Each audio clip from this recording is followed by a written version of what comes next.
I feel like I cannot start this episode without getting this off of my chest. And it's nothing serious. Most people listening to this are going to be like, what on earth is she talking about and why is this relevant to today's episode? And honestly, it's not. Obviously, I record these episodes in advance. So by the time you're listening to this, Taylor Swift's new album, The Life of a Showgirl, will be well and truly out in the world. Last night at 9 p.m, she released some signed CDs. Now, do I have a CD player? No.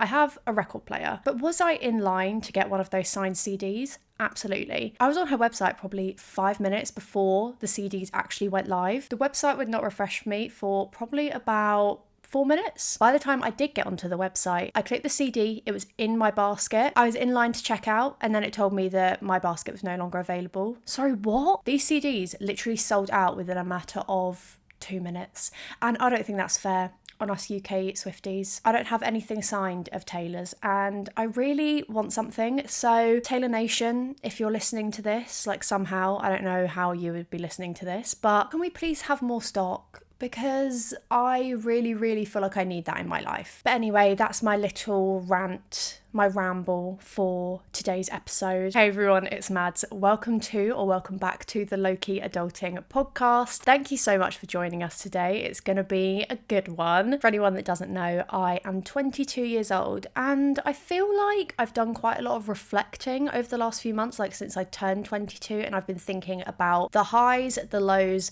the messiness of adulthood so far, and basically things that I have learned since becoming an adult and things that I've basically learned within the last 22 years of being on this earth. So that's basically what I'm going to be talking about in this episode. I have split my 22 things that I've learned in 22 years into 5 different sections. We have friendships and relationships, love and family, work, education and growth, mental health, and life's random but true lessons. It's going to be a very chit-chatty episode, which I know that people enjoy. So if you want to hear some things that I have learned along the way, then make sure to keep listening. In no way, shape or form is this a lecture of any sort. I don't want anyone to think that I actually have professional qualifications to be able to giving people life advice. But I'm just a gal who's trying to figure it all out, same as everyone. And I thought that I would just share some things that I have learned along the way that have helped me put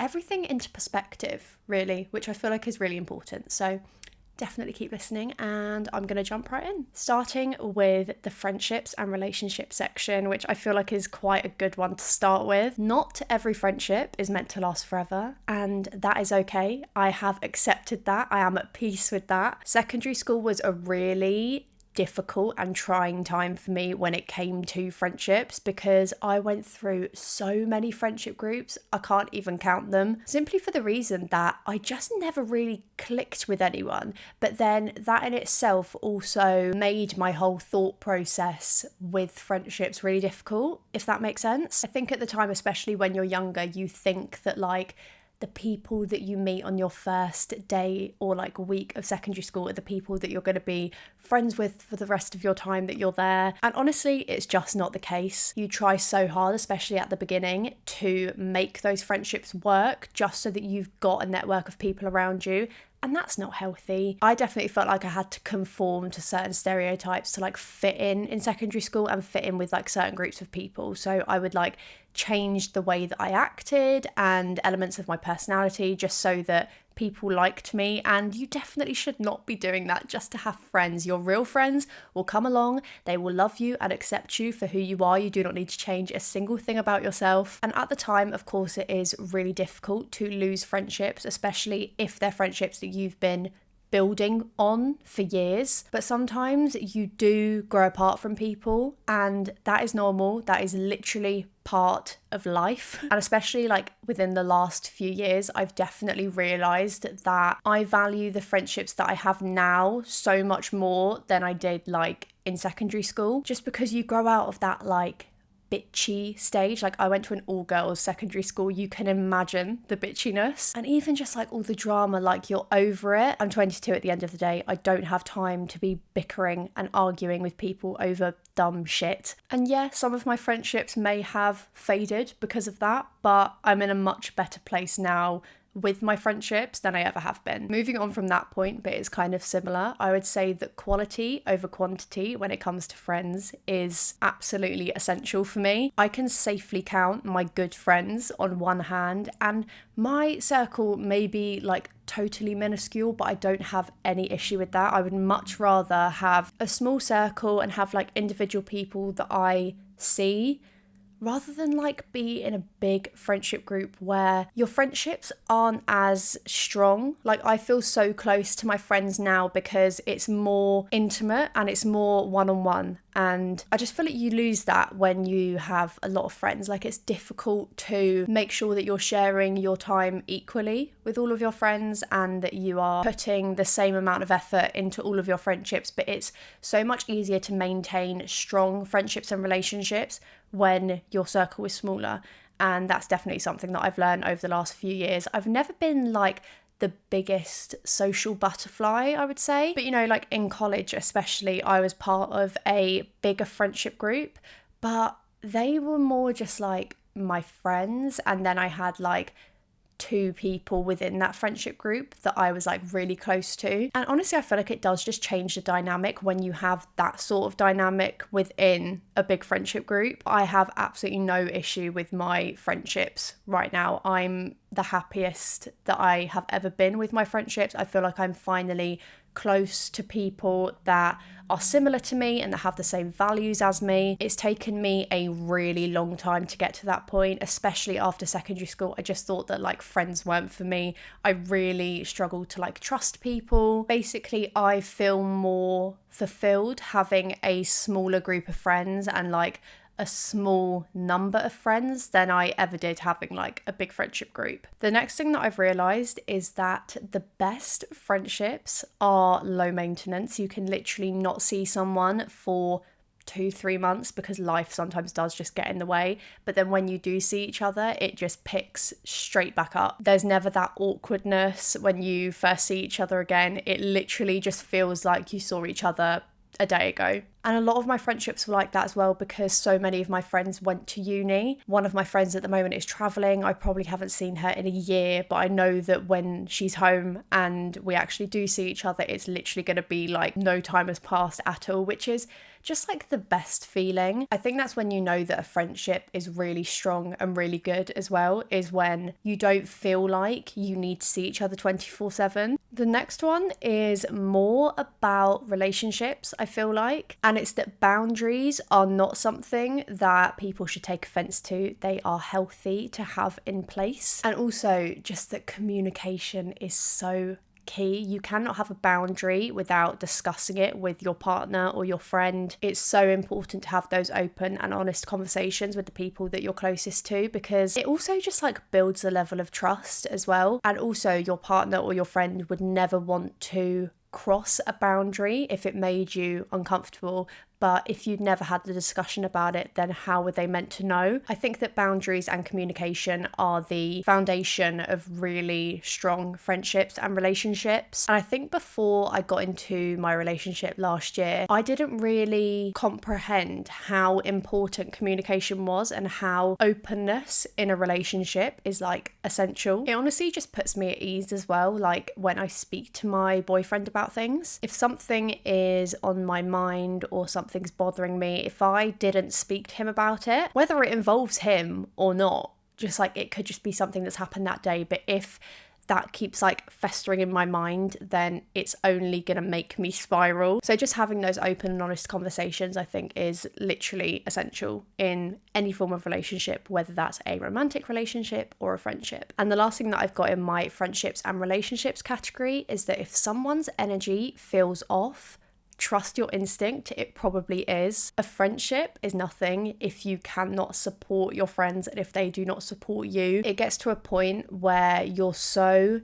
deep into a friendship that you know your friends like they are your family. If you get the feeling that something is off or their energy is just a bit weird, they're usually very loud and outgoing and they're quiet, trust your instinct. You are probably right and there is probably something going on. Supporting your friends in any way that you can is so essential to building a strong friendship. It again kind of comes back to the whole boundary thing. Maybe they need a little bit of space. Maybe they just need to feel supported more. Maybe something's on their mind and they want to get it off their mind. So spending more time with them would actually help. I would never want someone to feel like they can't speak to me about how I'm acting, or if they think that something's wrong. I think that having openness in a friendship is really important. And if I'm having a bad day and for whatever reason my energy like really comes off like that and other people are seeing it, talking to me about it actually might make me feel better. Sometimes when I get stuff off of my chest and I just tell someone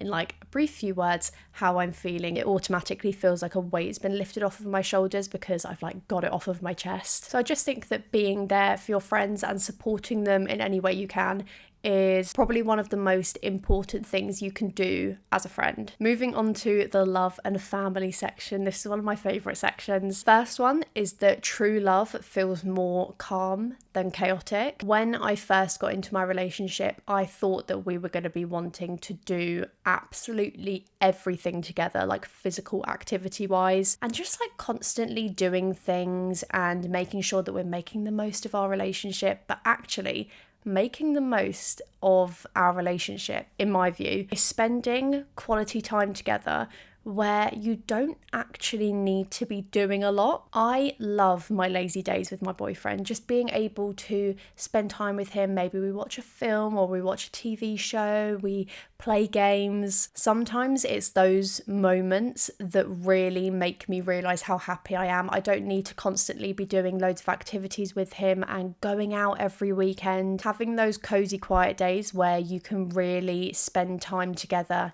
intimately, not in that way, you know what I mean, but just have like more quiet moments. I think that is so important, or at least it is in my relationship for sure. Obviously we love to do things together. Whatever we do together is just so fun, but I think that having that sense of calm over chaos in a relationship is so lovely to feel as well. My next thing is that the little things matter the most. I love waking up to a good morning message. I love when we're just like sitting watching a film and then my boyfriend will roll over and like give me a really quick kiss. It's just little things that feel really intimate, that aren't necessarily stereotypically classed as intimate, but just feel really, really intimate. They're the things that matter to me the most. I don't need him to go and book a really extravagant, expensive dinner and we both dress up and go out for a couple of hours. I don't need that in a relationship. I feel like I'm very low maintenance. All I need is someone that loves me and cares for me and shows me that in little ways, and that's what means the most to me. I love the next point, and it's that family can be chosen and isn't just blood. I'm very, very lucky that I have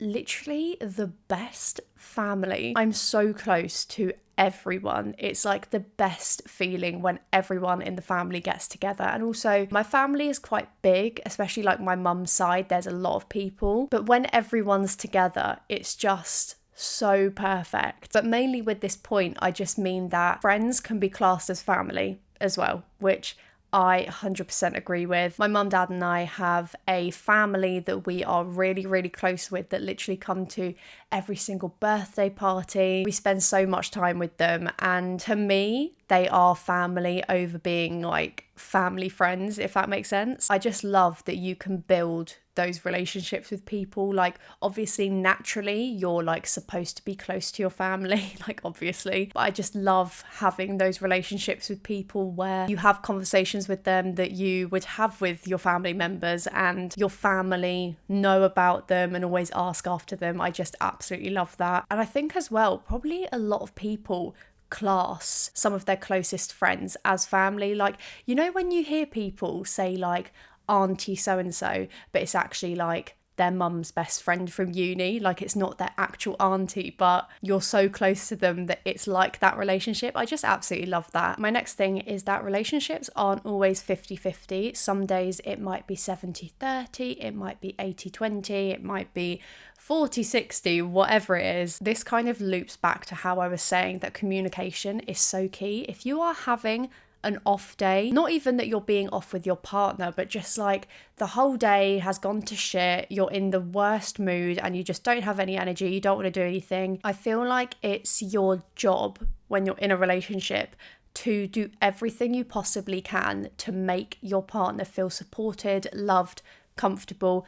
If that means that you have to put a little bit more effort in that day than like a standard day, because usually you're 50-50 and the scale is like slightly tilted today, then like that's what you have to do. That's part of being a relationship. You can't be 100% every single day and giving the same amount of energy, because shit does happen. You cannot be on top form every single day. Like, it's just not realistic. It's not something that you should be striving for, because it's just not a healthy lifestyle. You have to have those days where you're not feeling 100% to balance out the good, if that makes sense. And the last point in this section is probably my favourite, and it's that loving someone means that they bring the best out in you and you bring out the best in them. I'd heard so many people say this, like people that have been in relationships for years, and I'm like, what does that even mean? And I feel like you don't really feel it until you're in a relationship. Like, I spent 21 years of my life being like, what even is that? And now I'm like, that is so true. I feel like it's also slightly different, like in my relationship, to like the standard of how this term would be used, because when I first met my boyfriend, I was kind of coming out the other side of being quite unwell physically and mentally. I recently started on medication for my anxiety, and I hadn't been my true self for a very long time, and I think I kind of lost sight of what that was and what that looked like for me. But when I met him and we started dating and then we were actually in a relationship, I just very quickly realised that he was kind of like the thing that I was missing, and he absolutely has brought out the best in me. And you know, like, I'll go to visit him and we'll go to his golf club or the local social club, and people say to me that, you know, like, I haven't seen him this happy in so long. And it's just really nice to hear, because it makes you think that you're doing something really right in your relationship as well. It's nice to hear that. Like, you hear it from your partner, obviously, but to know that like other people see it as well, it's just very reassuring that you're treating your partner right as well, and you're giving them the love that they deserve, which I think is just really important anyway. And also, like, this is my first relationship, so not that it's like trial and error, but I'm constantly thinking about if I'm doing things right, or if I'm being a way that is right for my boyfriend and everything like that. And kind of to hear that reassurance that I am is really, really nice. Moving on to the work, education and growth section of this episode, which I think a lot of people are going to be able to relate to. First one is that your degree or lack thereof does not define your worth. Why is it a thing in society that you need to get a degree? Like, you need one. It's the social norm. You must get a degree. I don't care what it's in, but you need one. I would say at the moment, for 70-80% of the jobs that are currently on the market, you do not need a degree for. You might need some experience, but you don't need a degree. If you listen to this podcast every week, you'll probably know by now, but in 2021, I went to uni. I went to the University of the West of England, which is Bristol UWE, and I went for 6 weeks before very quickly realising that I no longer wanted to study filmmaking and I did not want to go into the film industry. So I left, got an internship at an influencer marketing and PR agency, and now I work full-time as a junior account manager in influencer and social media marketing. Did I need a degree to get into this job? Absolutely not. And also, obviously, it completely depends on the situation. It completely depends on the industry that you want to go in and the sort of person that you are. But I left uni and started working and earning money when I was 18. Now I'm 22. So I've been doing it for like 4 years. And I feel like I'm in a really good position now, because I've got 4 years of professional experience behind me and I'm only 22. Obviously, people that come out of uni, they don't necessarily have any professional work experience behind them, which isn't necessarily a bad thing, because sometimes, depending on your industry, having a degree does help you like get into your industry on a professional level. But I kind of like the thought that I've really worked from the very bottom and I've like made my way up to where I am. I don't have a degree, I just did my A-levels. My A-levels aren't like directly linked to what I do now. I did media, photography and travel and tourism. Obviously travel has like nothing to do with what I do. Media, I guess it does. Photography, not so much, but I absolutely didn't get my job because I studied media at A-level. I know that I probably wouldn't be doing what I do now if I had a degree. So take this as your sign that you do not need a degree. It does not define you. Your education doesn't define you. If you have the drive and the passion to be doing something that you don't necessarily have any experience in, create your own experience. That's what I did. I made a creative portfolio and I would send it out to different agencies to see if they were looking for interns. Got my internship, did that for 6 months. Then when I left there, I looked for my first full-time job, and that company that I started with is actually still the company that I work for now, which is really cool. I love that I have done this for like 3.5, 4 years. And also it's really nice to like grow within a company. I feel like I'm getting off track, but you know what I mean. My next point is that rejection is just redirection. As cliche as it sounds, it's so true. You're not going to be instantly good at everything that you do. And if you get rejected from a job or a promotion, a pay rise, anything like that, I would just take that as it's not the right time. I have been through a lot of rejection in my time, especially when I was first applying to internships and like jobs initially. Because I didn't really have professional experience, all it takes is one company to take a chance on you and your knowledge and your creativity, and that's all it takes. So rejection really is just the universe saying it's not your time. Your time will come. This is not the right opportunity, but the right opportunity will come when the time is right. My next point I absolutely loved when I was writing this list. I was like, this is the one that people are going to want to hear, and it's that nobody actually knows what they're doing in their 20s. Whether they look like they do, they don't. There is not a one size fits all formula for your 20s and growing up and adulthood. There's not like a guidebook or a handbook for like, this is how you do your 20s, and if you don't do it like this, then you have not succeeded at adulthood. Everyone's journey is so different, and I honestly feel like adulthood is what you make of it. You see so many people on social media like 20, 21, and they've moved out, they live with their friends or they live with their partner, they're cooking these amazing home cooked meals every night, and they go to the gym, they wake up at 5 o'clock and go for a morning run, and they're drinking their smoothies and they're eating their protein bars, and we're made to think that this is normal, and it's not. Mate, I've never eaten a protein bar in my life. Why would I choose to wake up at 5 o'clock in the morning just to go for a run? A run? Do you think that I'm going to be going for a run anyway? You may see things on social media and you think that their life is perfect, but I can guarantee 90% of it is for the cameras, because no one is doing that. No one's doing that on a daily basis. Maybe like 1 day a week, 2 days a week max. But I think we just need to see some more relatable things on social media, because that's not normal. I want to see people's shitty morning routine where they don't get out of bed until 10 and they trip over the pile of washing that's like on their landing, and maybe they don't want to make themselves breakfast, but there's an hour left of McDonald's breakfast, so they drive to McDonald's and get an egg McMuffin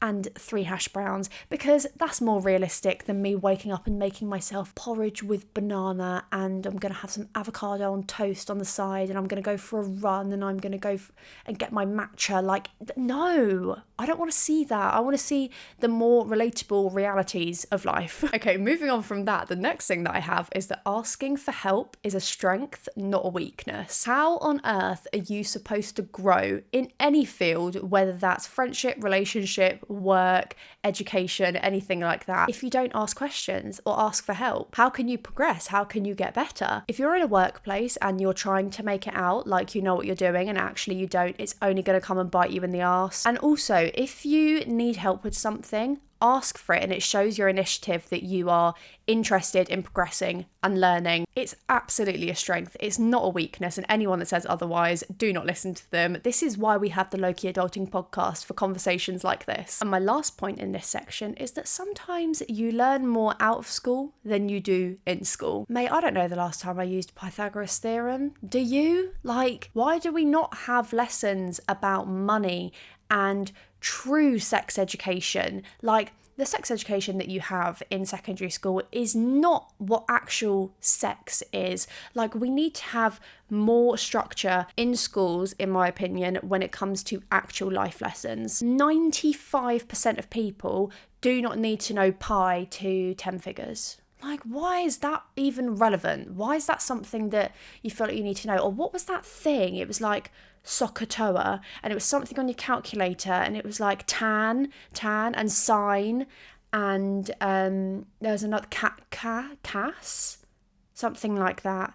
I don't know. I just remember it being on paper 3 of my maths GCSE. Why do I know that? I literally did my GCSEs like a really long time ago. When did I do them? 2019. Oh my God, 6 years ago I did my GCSEs. Wow, that's just made me feel really old because I haven't been in education for like a really long time now. But I definitely feel like I've learnt more by just like living my day-to-day life than I ever would have learned in school. Kids need to be taught about taxes and budgeting. There are so many things. The list literally could go on forever. As you can tell, I feel very strongly about this. I just feel like there needs to be a shift in the education system, and we need to have more mandatory lessons that kids are going to grow up using in their everyday life, and not, if I add salt to this lotion and potion, is it going to crystallize and turn green? Like, who cares? Who cares? Like, I don't care. Someone watching this might be something to do with chemistry or a physicist or some sort. I don't even know what anything is that I've just said. Something to do with science. Maybe you're a scientist. Do you care about salt crystallization and potions turning green? Because I don't give a shit. Anyway, moving on to the mental health section of my little things that I've picked up along the way in my 22 years of life. Anxiety does not define you. I think that is so important because so many people think that when you turn around and say that you have anxiety, that you're going to make it your entire personality, and that is so far from it. In fact, I would rather not go up to someone and speak about my anxiety unless the situation was absolutely necessary. I think we're just also made to feel that having any form of mental health problem is an issue, and it's something that we should feel ashamed of. And in fact, it's the complete opposite. Nobody should be made to feel that there is something wrong with them if they have a mental health issue. I feel like most people honestly just like don't even know enough about it to comment on it, especially like if you don't have anxiety or any form of like mental health issue, then like firstly, cool, really, really fucking happy for you. But secondly, why do you have the right to comment on someone else's mental health and how it defines them, and they should be ashamed of the fact that they have let their life get to this point where they're so unhappy? Like, go fuck yourself. Who the fuck do you think you are? And honestly, I can't be asked for it. We do not cater for those sort of people here. My next point kind of leads on to the last one when I was talking about medication, and it's the medication does not mean that you have hit rock bottom. I've said this in a previous episode. I was so nervous to contact the doctor to potentially start taking antidepressants because it's just like putting something slightly foreign in your body that like, do you absolutely need it? I just kept going back and forth with it on if it was something that I actually wanted to do, and thank God I did. It does not mean that you've hit rock bottom. It just means that you need a little bit of an extra helping hand to get your mental health back to where it should be. Pretty much. That's like the easiest way that I can put it. You should not feel ashamed that you have started taking medication. It should be an open and honest conversation. Honestly, more people need to be talking about antidepressants. It's been made in such a taboo subject that like no one wants to talk about it. But like, why? What's the reason for not wanting to talk about it? I am proud of myself for the fact that I went to the doctors and I'm now taking medication. Like, antidepressants have literally changed my life in the best way possible. So like, I don't really know what the issue is when it comes to talking about it. My next point is that resting is productive because being burnt out is shit. I feel like as well, there's such a pressure in this day and age to be on 24/7 and to put your absolute everything into work and your friendships and your family, your relationships, and just don't stop. Don't stop, because the second you stop, everything's going to go to shit. And that's not the case. The last thing you want to do is burn yourself out, because it's very, very hard to get yourself out of a burnout situation. Maybe you do just have a weekend where you don't do anything. I'm not doing anything this weekend. I'm literally sitting here and recording podcast episodes for almost a whole weekend.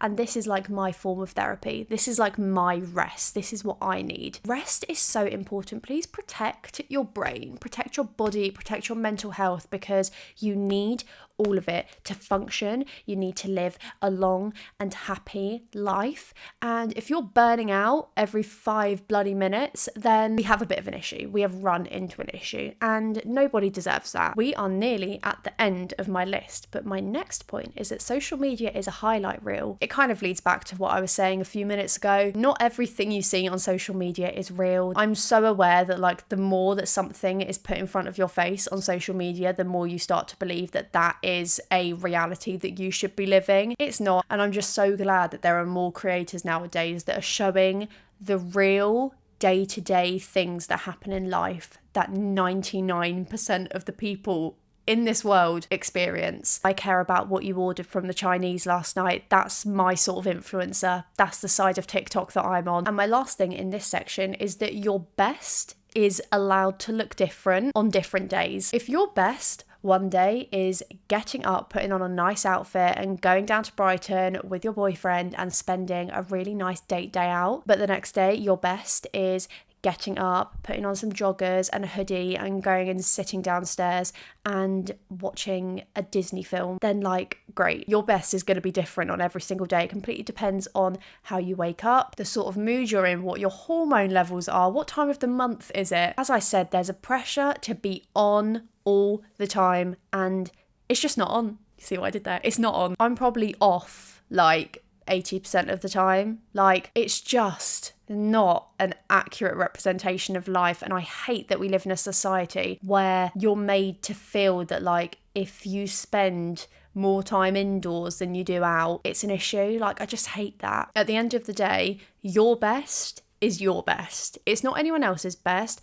Nobody else should even have an opinion on your best. The only person in this situation that actually matters is you. Okay, the very last section of this episode, life's random but true lessons. I have 2 of these. We have number 21 and 22. First one is simply just about traveling, seeing new places, meeting new people. Fresh perspectives on life can really change your mindset on life. I'm not saying that like you have to go and travel halfway across the world. You could go to a different town and it's like totally different to the sort of vibe that you're used to. Like, this is why I love going to like Brighton, because it's so diverse and so brilliant in so many ways. And I just feel like there aren't a lot of places like that. Like, I love going to Brighton because it just feels that like everyone is accepted, everyone can express themselves in any way that they want to. I know this isn't like traveling, but I love listening to podcasts at the moment because I love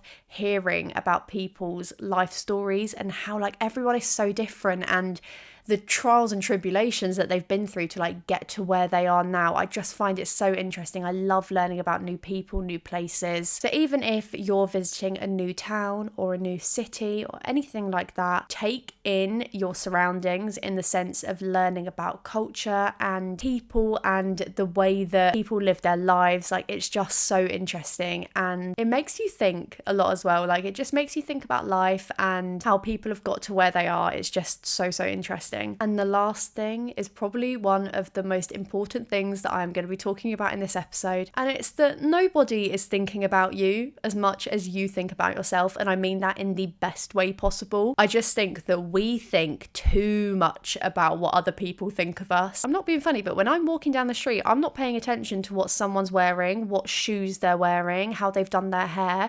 I'm just getting on with my day and probably going to buy a book from Waterstones or The Works. Like, I'm not thinking about other people in that way. I just feel like the world can be really, really judgmental. However, for the most part, I think that you are your own worst self-critic. I think we just like constantly feel that people are always thinking about us and talking about us, but like realistically, like we're not really the main characters. There are other things going on in the world that are a lot more important than the way that I am wearing my hair today, which is why like I'm trying so hard to be less self-critical of myself, because I'm like, no one is gonna be thinking about myself the way that I think about myself. And I know that it's hard, it's not something that's gonna happen overnight, but I think the more that we have conversations like this, the more helpful it's going to be for that sort of mindset to become more readily available, and it's going to be easier to achieve that sort of mindset. Oh my goodness, that was all 22 of them. I have been talking for a really long time, but I really hope that someone, at least one person, found something in this episode helpful. I would love to know something that you have learned over the last few years, or since you've entered adulthood, something that you think